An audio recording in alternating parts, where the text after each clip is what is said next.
Hi అండి. Welcome to our Telugu cooking channel. ఎవరైనా కొత్తగా చూస్తున్నట్లయితే లైక్ చేయండి, సబ్స్క్రైబ్ చేసుకోండి.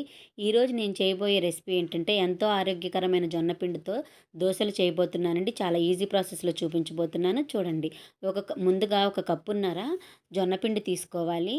ఈ విధంగా జొన్న పిండి తీసుకున్న తర్వాత అదే విధంగా సుజీ రవ్వ అంటారు కదండి, తెల్లనూక ఉప్మా రవ్వ.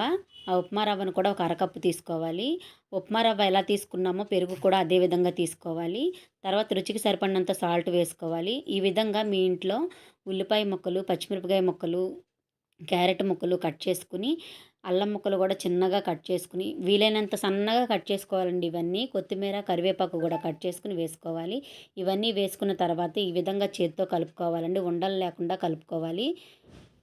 ఈ విధంగా చేత్తో ఉండలు లేకుండా కలుపుకున్న తర్వాత ఇప్పుడు కొంచెం ఎక్కువ వాటర్ పడతాయండి ఇవి. ఎక్కువ ఎక్కువ వాటర్ వేసుకుని ఈ విధంగా గరిటెతో కలుపుకోవాలండి. దోసపిండి కన్నా బాగా పల్చగా ఉండాలండి ఇవి.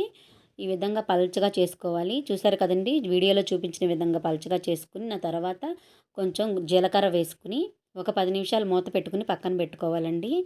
ఈ విధంగా 10 నిమిషాల తర్వాత దోస ప్యానం పెట్టుకోవాలండి స్టవ్ మీద. ఇది బాగా హీట్ అయిన తర్వాత ఈ విధంగా ఆయిల్ అప్లై చేసుకుని దోసల కింద పోసేసుకోవడమేనండి. ఈ విధంగా పోసేసుకోవాలి పలచగా. ఈ విధంగా పోసుకున్న తర్వాత మీడియం ఫ్లేమ్లో కాల్చుకోవాలండి. చుట్టూ ఆయిల్ వేసుకుని మీడియం ఫ్లేమ్లో కాల్చుకోవాలండి ఇది దోశ అనేది. హై ఫ్లేమ్లో పెడితే మాడిపోతుందండి. సిమ్లో పెడితే దోశ రాదు.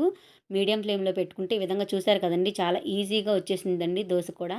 చాలా ఈజీ ప్రాసెస్లో చూపించాను కదండి. ఈ విధంగా మీరు ట్రై చేసి మీ ఇంట్లో ఆరోగ్యకరమైన టిఫిన్ పెట్టండి. అందరికీ కూడా చాలా ఇష్టంగా తింటారండి. ఇప్పుడు ఈ రోజుల్లో జొన్నపిండి, రాగిపిండితో చాలామంది చాలా వెరైటీలు చేసుకుంటున్నారు కదండి. మీరు కూడా ట్రై చేయండి ఈ వీడియో చూసి. ఇంతేనండి. దీన్ని కొబ్బరి చట్నీతో సర్వ్ చేసుకుంటే చాలా బాగుంటుందండి.